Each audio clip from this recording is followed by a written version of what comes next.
welcome. My name is Alan, and we are back with more notable names in African American history. Today, we are looking at a lady, as you can see on the screen, by the name of Elizabeth Jennings Graham. If you don't know who she is, buckle in. I know we're all familiar with who Rosa Parks is. Well, Elizabeth Jennings Graham was Rosa Parks, but 100 years before Rosa Parks.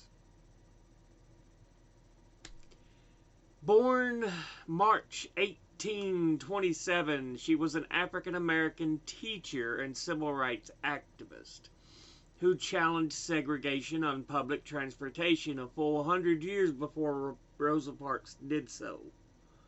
In 1854, she won a lawsuit against New York's Third Avenue Railway Company for ejecting her from a streetcar because she was an African American. This case led to the eventual desegregation of all New York City transit systems in 1865. She is known as the Rosa Parks of the 19th century, even though technically she came first. Yeah. I want you to think about this. This is the 1800s. She was living in the North, New York State, so it was a free state. But slavery was still a real thing, and the Civil War had not quite yet kicked off. So, yeah.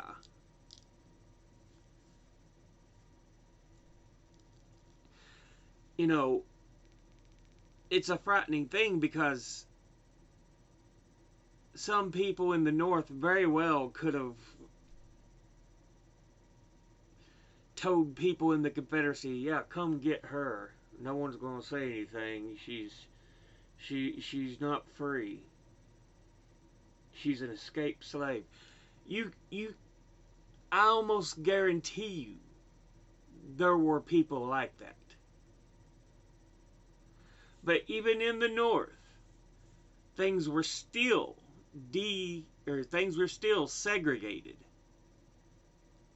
Well before Jim Crow and everything. Eventually, by 1865, New York City would desegregate its transit systems. So 1865, of course, is the year the Civil War ends. So what she did is clearly very, very brave. Elizabeth Jennings Graham was born free in New York City to Thomas and Elizabeth Jennings in either 1826 or 1830. Both years are specific to her death certificate and the 1850 census, respectively. So on one, she's born 1826, the other 1830. Again, during this era, records weren't as tidy. They had been getting better, but yeah, there's still some confusion, especially when it comes to African Americans, to people of color, because they weren't deemed by a lot of people to be regular humans, unfortunately. The specific day and month of her birth are unknown. Her parents are both prominent members of New York City's small African American middle class, and her father was the first African American to hold a patent in the United States. Additionally, he was involved in many social and religious organizations and was one of the founders of New York's Abyssinian Baptist Church. So yeah, The guy was clearly clever, had a U.S. patent, the first African American to do so. Like her father, Graham was involved in many social and religious organizations, most prominently as a church organist. She and her friend Sarah Adams were on their way to the first colored American Congregational Church on July the 16th, 1854, when she tried to board a streetcar of the Third Avenue Railway Company, which at the time only allowed Euro Americans as passengers. So technically, European descended white people. Yeah. She was given permission to ride the streetcar, but the conductor told them if any Euro-American passengers objected, you shall go out or I shall put you out. So it's like, all right, you can sit there, that's fine. But if someone wants that seat, if someone don't like you sitting there, you shall have to go. Jennings, who wrote about the incident shortly after, said she told the conductor, I was a respectable person born and raised in New York, did not know where he was born, and that he was good for nothing impudent fellow for insulting decent persons while on their way to church. Yeah. She just wasn't having it. Replying that he was from Ireland, the conductor tried to haul Jennings from the car. She resisted ferociously, clinging first to a window frame, then to the conductor's own coat. Continuing to drive, with Jennings' companion left at the curb, he soon saw backup in the figure of a police officer who boarded the car and pushed Jennings. Her bonnet smashed and her dress soiled to the sidewalk. Graham's forcible removal from the streetcar caused a massive protest against the streetcar company by members of New York's African American community and others who felt she was unfairly treated. Her letter detailing the incident was read in church the next day. Supporters forwarded the letter to New York Daily Tribune, whose editor was the abolitionist Horace Greeley, and to Frederick Douglass's paper, which both reprinted it in full. Now remember, Frederick Douglass was probably the preeminent name in civil rights, in the abolition of slavery in the 1800s. And abolitionists are people who want slavery brought to an end. So yeah. Meanwhile, her father hired an attorney and the future 21st president, Chester A. Arthur, to sue the Third Avenue Railway Company on his daughter's behalf. At the time, New York City and New York State had no laws regarding segregation on streetcars. Consequently, the court ruled that it had been illegal to forcibly evict Graham solely because she was an African American, and awarded her $225 in damages. Yeah. Her case itself did not lead to total desegregation of all streetcar lines, but it did set a precedent for future trials. I think a lot of people may think 225, but you got to remember, back in those days, that's a fairly good amount of money. It ain't blow you away money, but it's like, yeah, she did fairly well. After the trial, Graham continued her career as a church organist and her career as a teacher. Later in life, Graham opened kindergarten for African American children in her home. The kindergarten operated from 1895 until her death on June 5th, 1901. Elizabeth Jennings Graham was buried in Brooklyn's Cypress Hills Cemetery alongside her son and her husband. So yeah, this information was from educatorsusa.org. Now, this is from the zenedproject.org. Zen, of course, is a reference to Howard Zen, but yeah. Here they talk about more about Elizabeth Jennings Graham. I wanted to say Elizabeth Cady Stanton. No. Elizabeth Jennings Graham. On July the 16th, 1854, schoolteacher Elizabeth Jennings Graham successfully challenged racist streetcar policies in New York City. The case went to court and was publicized by Frederick Douglass, as was mentioned in the last article, in his paper called Paper. Here is a description excerpted from the 50 American Revolutions You're Not Supposed to Know, Reclaiming American Patriotism.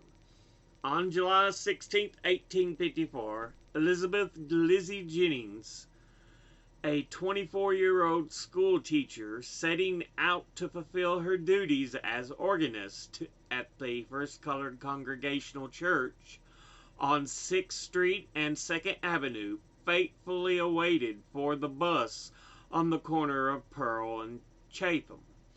Getting around 1854 New York City often involved paying a fare to board a large horse-drawn carriage, the forerunner to today's behemoth motorized buses. So yeah, not a bus as we may think of it. It's just a larger carriage drawn by horses. And yeah, for black New Yorkers like Jennings, it wasn't that simple. Pre-Civil War, Manhattan may have been home to the nation's largest African American population, and the New York's black residents may have paid taxes and owned property. But riding the bus with whites, well, that was a different story. Some buses bore large colored persons allowed signs, while other buses, those without the sign, were governed by a rather arbitrary system of passenger choice. So, even though the North was free, they were the free states where there was no slavery, it was still a very much a system not completely like Jim Crow, but very close. There was still a lot of Jim Crow-like policies. Now, you could still do fairly well. As we mentioned, you could still own property. You did pay taxes, so you did have a lot more freedoms and rights, but there was still those type of freedoms and stuff that some were like, no. So there were still, it wasn't as bad as the 1960s Jim Crow era, but yeah, the racist policy still held in some aspects. Against such a volatile backdrop, Lizzie Jennings opted for a bus without the colored persons allowed sign. The New York Tribune described what happened next. She got on one of the company's cars on the Sabbath to ride to church. The conductor undertook to get her off first alleging the car was full. When that was shown to be false, he pretended the other passengers were displeased at her presence. But when she insisted on her rights, he took hold of her by force to expel her. She resisted. So yeah, saying she was going that Sunday on the Sabbath to ride to church. And of course, the man running the transportation was like, no. And as they mentioned here, is like several different pretenses he tried to use to say, no, you can't ride. Which, as we read in the other article, it said he told her she could ride, but if another white passenger wanted her seat or said she couldn't sit there, then she had to go. This would not be the end of it. Jennings was well connected, says Williams. Her father was an important businessman and community leader with ties to two major black churches in the city. Not satisfied with the massive rally that took place the following day at her church, Jennings hired the law firm of Culver, Parker, and Arthur and took the Third Avenue Railway Company to court. Yep, on a classic who knew situation, Jennings was represented by a 24-year-old lawyer named Chester A. Arthur. Yes, he who would go on to become the 21st president upon the death of James A. Garfield in 1881. The trial took place in the bus company's home base of Brooklyn, then a separate city, where in early 1855, Judge William Rockwell of the Brooklyn Circuit Court ruled in the black schoolteacher's favor. By 1860, all of the city's street and rail cars were desegregated. Her life was connected to another major historic event, this time when her one-year-old son tragically died during the New York City draft riots. So, yeah. Her name could also be tied to, apparently, the New York City draft riots, where her one-year-old son would die. And as we mentioned in the other article, she would be buried next to her son and her husband, so that's just horrible that she had to go through that. Her son dying so young. But clearly, she's very much felt she should take a stand for stuff. And one of those was not giving up the seat on the carriage. And as we mentioned in the one article, she also opened a Head Start in her home for children. She was a teacher, church organist.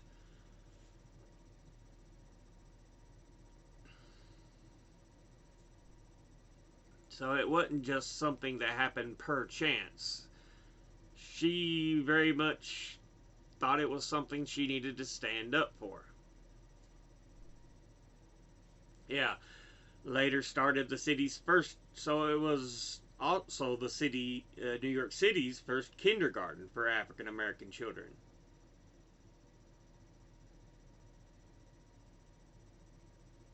So yeah.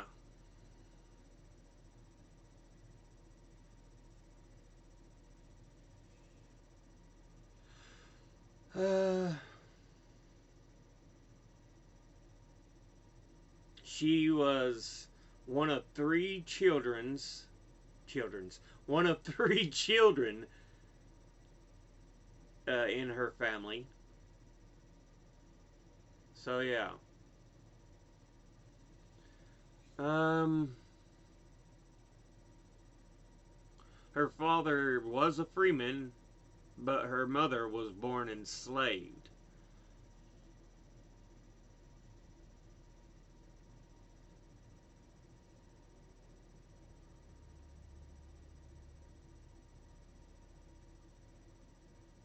Let's see. In 1821, he was awarded a patent from the U.S. government for developing dry scouring, a new method to dry clean clothing.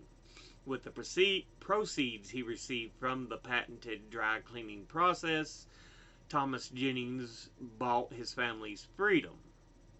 His wife would have otherwise been the legal property of her owner until 1827 under New York State's gradual abolition law of 1799.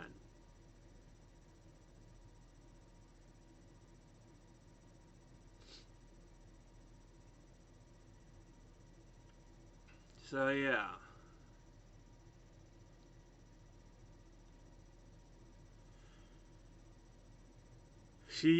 The mother would become a prominent woman in the local community.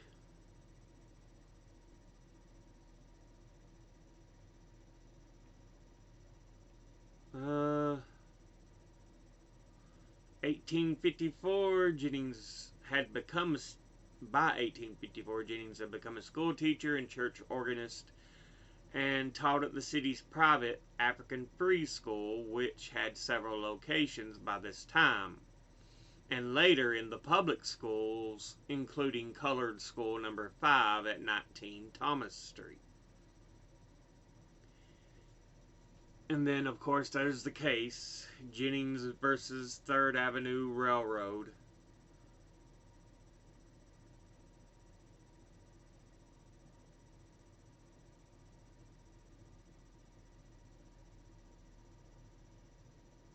Let's see.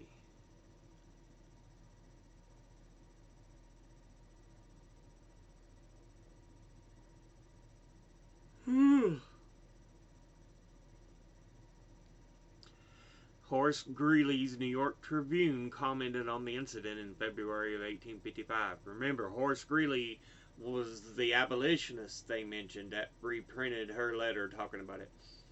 She got upon one of the company's cars last summer on the Sabbath to ride to church. The conductor undertook to get her off, first alleging the car was full. Then, when that was shown to be false, he pretended the other passengers were displeased at her presence. But when she insisted on her rights, he took hold of her by force to expel her. She resisted. The conductor got her down on the platform, jammed her bonnet, soiled her dress, and injured her person. Quite a crowd gathered, but she effectually resisted. Finally, after the car had gone on further with the aid of a policeman, they succeeded in removing her.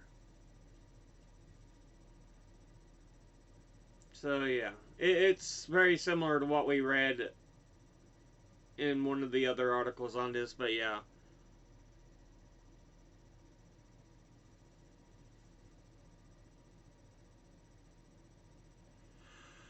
Let's see. She would marry Charles Graham in Long Branch, New Jersey, on June the 18th, 1860, both while they were in Manhattan. They had a son, Thomas J. Graham.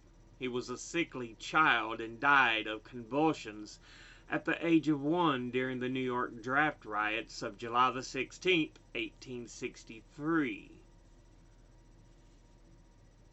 See what it says here. Sometimes referred to as the Manhattan draft riots and known at the time as Draft Week, were violent disturbances in Lower Manhattan, widely regarded as the culmination of working class discontent with the new laws passed by Congress that year to draft, I'm sure, people to fight in the Civil War.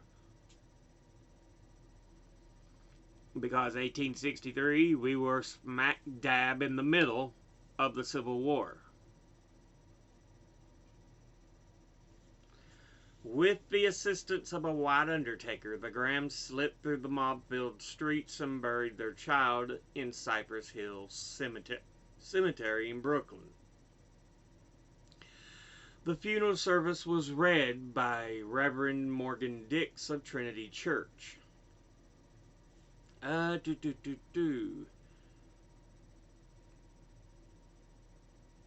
the New York draft riots, there were numerous attacks against African American community.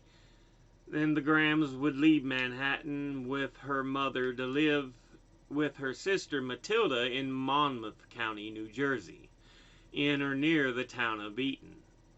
Charles Graham would die in 1867 while they were living in New Jersey. Elizabeth, along with her mother and sister, moved back to New York City in the late 1860s or 1870. I would assume it would be in the late 1860s if he died in 1867, because the one article proclaimed they're all buried together in the same cemetery.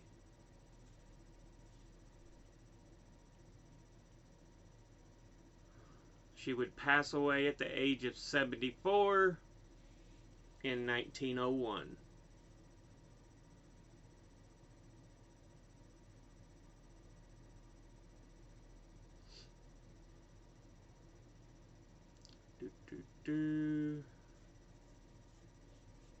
But yeah, that has been a look at Elizabeth Jennings Graham.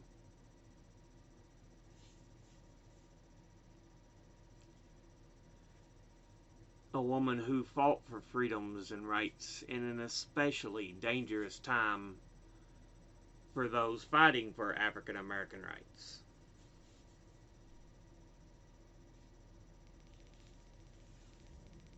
So yeah.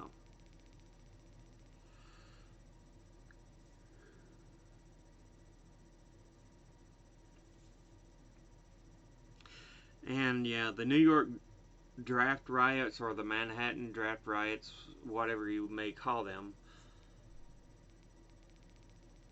it's clear many people are like, I don't want to go fight in this Civil War just to try to protect some people of color. And I'm sure there's, there was backlash to that point. It's like, they're fine here, they're living free, blah blah blah. And many people are like, I don't want to have to go fight just to protect them.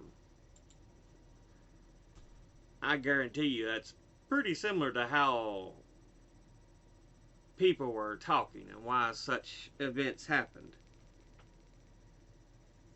It's amazing how many people you find will be selfish and how selfish they will be.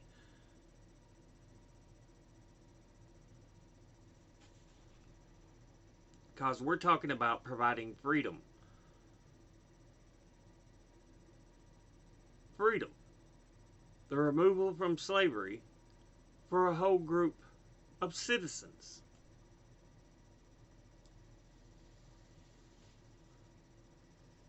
But they were like, nah, I don't want to do it. I feel I shouldn't have to be drafted just to protect them. So, yeah. There's always this selfish mindset.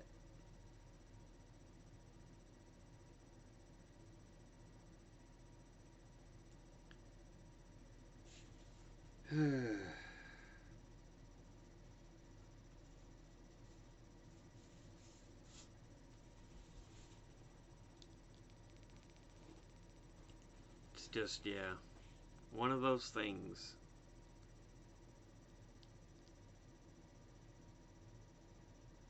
But Elizabeth Jennings Graham.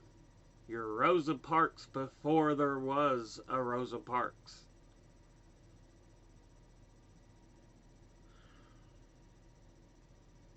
Yeah. Quite literally, more than likely, as she probably died before Rosa Parks was even born. Now, I'm not saying this to discredit or show any negativity towards Rosa Parks. I'm just pointing out there are others we should be aware of.